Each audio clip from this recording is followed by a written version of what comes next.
Hey everyone, it's Teresa and I've got a great video and I'm teaming up with some friends, but we're going to jump right into it. So starting off, I have this little block of wood. It is roughly, I think, like a 5 by 9 inches, not anything real specific. And what I'm doing is I am taking some of the white chalk paint. I believe this one is Sheepskin. It's kind of like a creamy color. And I'm brushing it on the board with some water, doing essentially a whitewash. I will wipe off areas that I think are too much of the paint and kind of go back in and touch it up with a paper towel. It's just kind of basically like a whitewash. I still wanted to see the grain of wood underneath it, and in the end it didn't make too much of a difference because I ended up sanding it down quite a bit so that I could use my Chalk Couture transfers. Now this particular design is retired, but there are tons and tons of different options out there. I'm going to leave my Chalk Couture links down for you below, and you can check out all of the magic that is Chalk Couture. And what I'm doing right now is I'm actually fuzzing it. This particular transfer is one of the older ones, so it does need to be fuzzed a lot more than the newer ones. This one, I would do about 4 to 5 times. Obviously, I'm doing it quite a few here. And what you'll do is you'll do a little test. You'll kind of stick it to your actual surface and see how it feels. I will kind of basically figure out where I want to put it. Obviously, it doesn't completely fit, and that's okay. That's one of the beauties. You don't have to use the entire thing. I'm taking my chalk paste in the color Dune, and I'm just going to basically smear it all over this baby. I picked Dune because I wanted it to be a very subtle background. We're going to put something on top of it, and it's going to be magical. This is by far my favorite project today, and it was like the last one I did. Somehow that just turned out amazing. I don't know. We'll go through it. We'll talk about it. So I'm going through and I'm applying all of my paste. And what's cool about Chalk Couture is you can then like take off the excess. And here is the peel. Now, I know you can't really see it that well yet. Just give me a minute, okay? Stay with me, people. All right. So we're going to peel it back. Now you see it does have a little bit of resistance. That's okay. It's one of the newer ones. It's got a lot more stick. And now you can kind of see the very faint, it's a very faint background. Again, just stay with me, guys. At this point, I was like, ooh, this is pretty. I like this. Let's continue to work with it. Let's see what else we can do. And it is very, very close to the color of the wood. Now, if I could go back in time, I would have done a slightly darker color. I probably would have done the color Camel. So now I've got some surface wax. I'm just going to do a quick coating on my little board over all of the paste I've already done. What that's going to do, it's going to protect it because I am going to layer something else on top of it. I've already done my fuzzing on this one. This is a newer one, so it took a lot less fuzzing. And I am now just kind of figuring out where I want to put it. Again, if you're going to layer things up, you're going to want to protect the stuff underneath with something like a surface wax. It doesn't have to be that exact one. That one is from Chalk Couture, but you can also use some of like the clear wax, antique wax, whatever you want to do. I'm going to add some painter's tape to my transfer to keep me from getting all messy all over that other part that I'm not going to be adding. Now I have a single size paste that has been used several times that I'm going to use the rest of it up. This is the color Shimmer Gold, and I am just going to work it to where I can actually get the paste up to the top of it. And I'm kind of basically, you didn't see it, I cut off the tops of it so that I could actually get it to come out. And I am going to apply it on to my transfer. Now, this one in particular is a little on the dry side, but I think that actually works to my advantage. When you're doing, if it feels like it's drier and you have a small transfer, like really detailed, you're going to want to add a tiny bit of water, just the tiniest little bit. Now I've applied it all in, and I'm going to do like kind of like a double like go over it because the shimmer has the gold in there or the shimmer has like glitter in there. You're going to want to really work it in through that screen.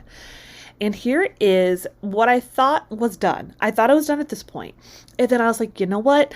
I want to be able to see the stuff on the, on the back. So I'm taking some antique wax. I'm not going to show you the entire process because it probably worked on the antique wax part of it for a solid like 5 to 10 minutes. But I am taking the slightest bit of antique wax on this brush. You can barely even see like what it's leaving behind, but I wanted to build it up really, really slow so that I didn't get crazy with the antique wax. And what it's going to do is, and I'm trying to kind of stay in like the same direction that I'm applying it. And I kind of gave that up though. But what it's basically doing is that antique wax is grabbing on to that background and making it pop just a little. And you see what I mean? Oh my gosh, it turned out so amazing. This is, I was so happy. I was like such a happy dance when I saw it the way it turned out. So today's video is part of the Galentine's collab. I've got these 5 other lovely ladies that I am participating in this collab with. I will have the playlist as well as all of their videos or their channels listed for you below. And if you're coming over from one of their channels, welcome and thank you so much for checking out my video today. Or if you're just new in general, I am so happy that you're here. And if you're liking what you're seeing, I would love it if you would consider subscribing and kind of joining in on all of the fun. I post new videos every week and I cannot wait to show you all of the things I have coming up. We're going to jump back into it. I have a wood heart from the Dollar Tree, and this is actually from last year. And I've got some white Adirondack paint from Folk Art. I just did a full coat on the heart and I sanded it down because I want a smooth surface for what I'm about to do. I have this graphic from Graphic Fairy. I'm going to link it for you below. And it's a free download. It's free from Graphic Fairy. And they're great. I love some of the stuff they come out with. And I printed it out on tissue paper. Basically, you just wrap your tissue paper on a piece of cardstock with some tape and you're good to go. If you want more of like an in-depth of how to do that, let me know down in the comments. I will be happy to do it. I'm sure I'm going to be doing more projects like this. This is the second one I've done this week. So, all right. Once I've taken a little bit of water and kind of trimmed off the excess, I just basically tear it, just to give it a little bit of a different look to the edge. I'm going to take my matte Mod Podge and I'm going to apply it just to a small section, kind of like the edge. We're going to work our way through this graphic and applying it to this little heart.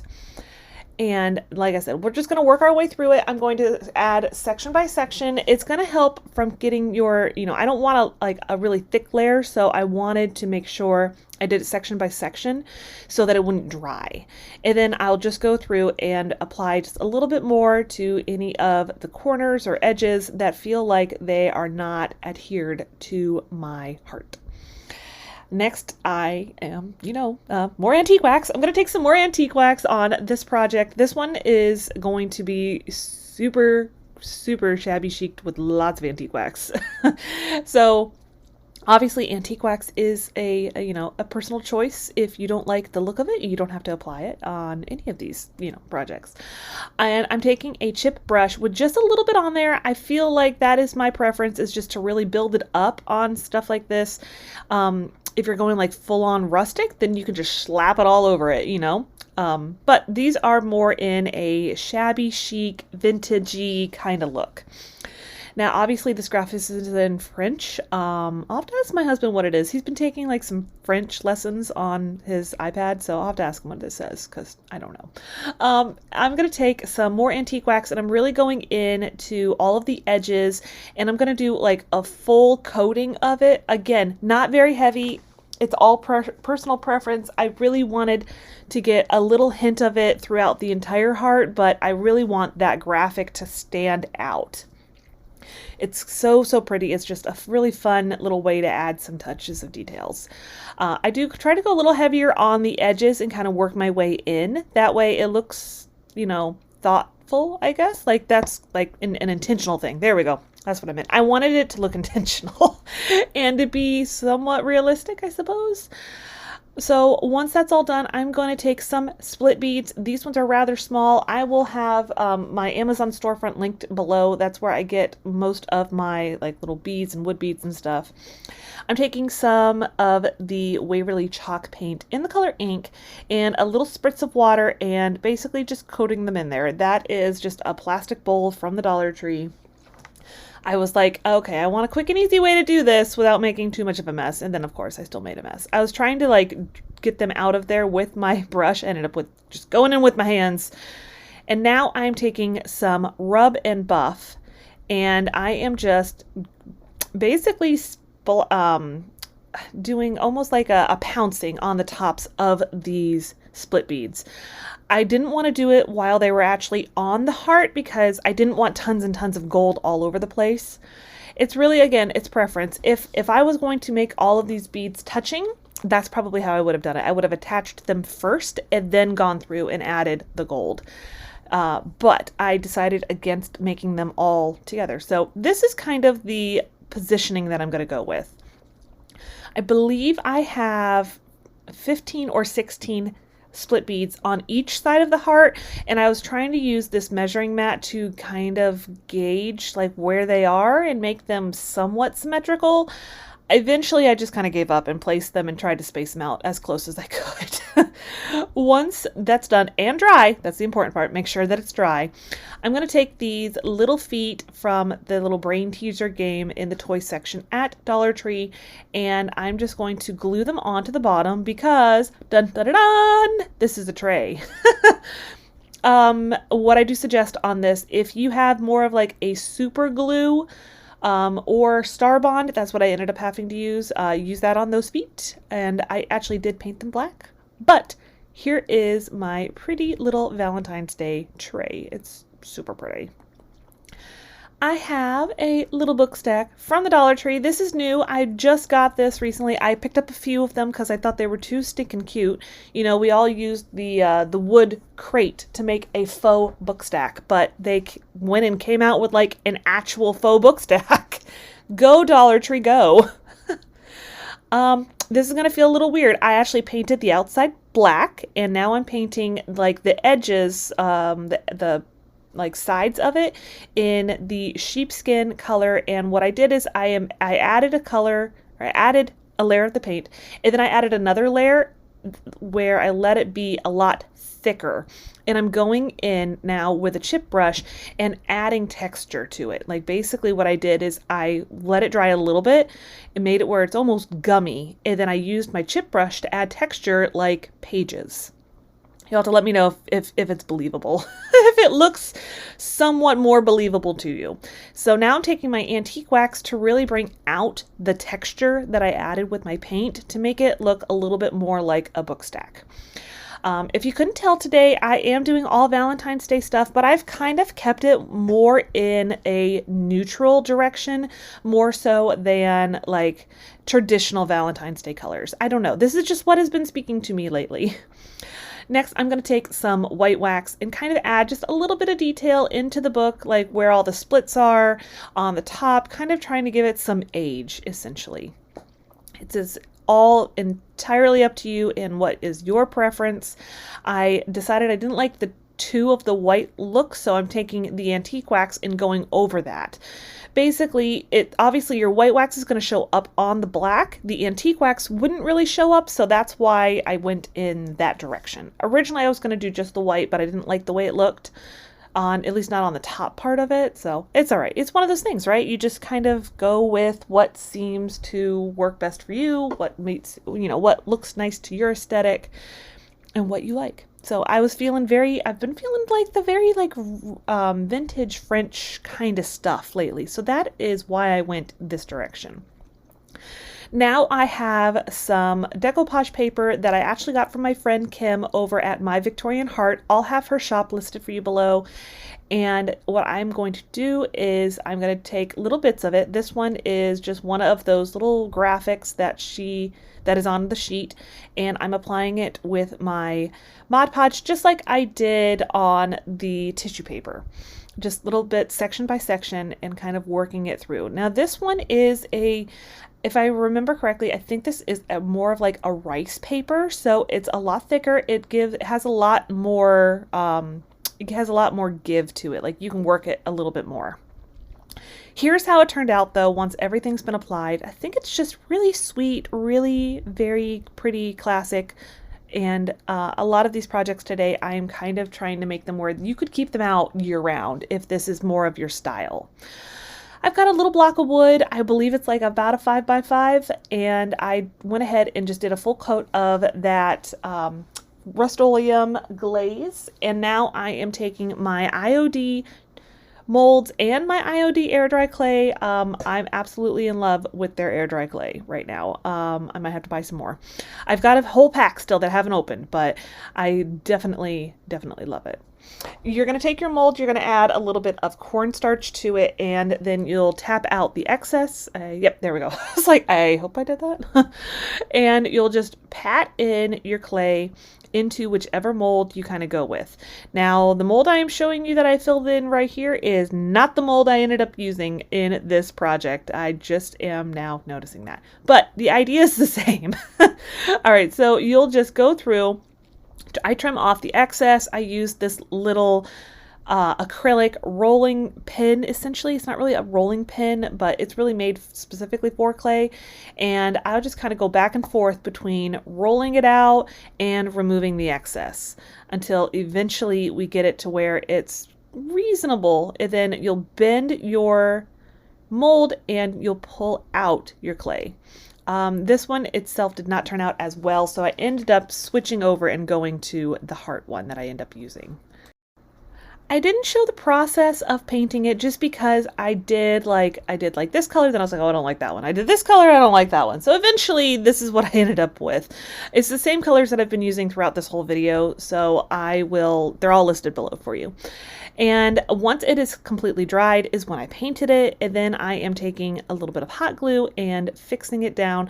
And I've got some little birds. They're actually both in the same mold as well. I thought that just added a cute little touch. It's just a nice little thing to add to your trays, or a little spot that needs, you know, a little hint of Valentine's Day, or a little hint of love. You never know. A little hint of love can't hurt anybody, right? I've got a little candle from the Dollar Tree. I've already removed the label. I did that just with my heat gun and some Goo Gone. And now I've got, again, a graphic that I got from the Graphics Fairy. And this one is just like little, almost like, I think they're called little labels. I'll have them linked for you below too, so you can check them out if you are interested in them. I printed it, same thing, printed it on the tissue paper, and I'm applying it with some Mod Podge. I thought it was just a cute little thing to add. I thought the little jar was really precious. I've got another one, so I'm trying to think of what I want to do with that one. Maybe more in like a farmhouse direction or something. I've got some antique wax, and this brush is a nice loose chip brush. I have some that are more densely packed and some that are looser, and this one is the looser one. I like to use that in certain instances and the denser one in other instances. So I added it onto the little label, and now I'm going to go in with some antique wax all over the candle. It's not going to stay that great, just so you know. If it's something you want to do, I'd suggest spraying it with either like a matte spray paint or adding a little coat of Mod Podge on the outside if you really want that antique wax to adhere really well. I just did a quick glaze of it, and I might go back and add a little bit more. But here is how it turned out. It's still pretty cute. Like I said, a nice little thing to kind of add to my tray and really give it a really sweet look. Here are all of my projects from today. I hope that you like them. They, like I said, very much of a more neutral nod to Valentine's Day. It's not like super Valentine's Day. You could still leave any of these things out, like on your dresser or in maybe like your little reading area or anything like that. So I hope you guys enjoyed it. If you are new here, I would love it if you would consider subscribing, and I will see you next time.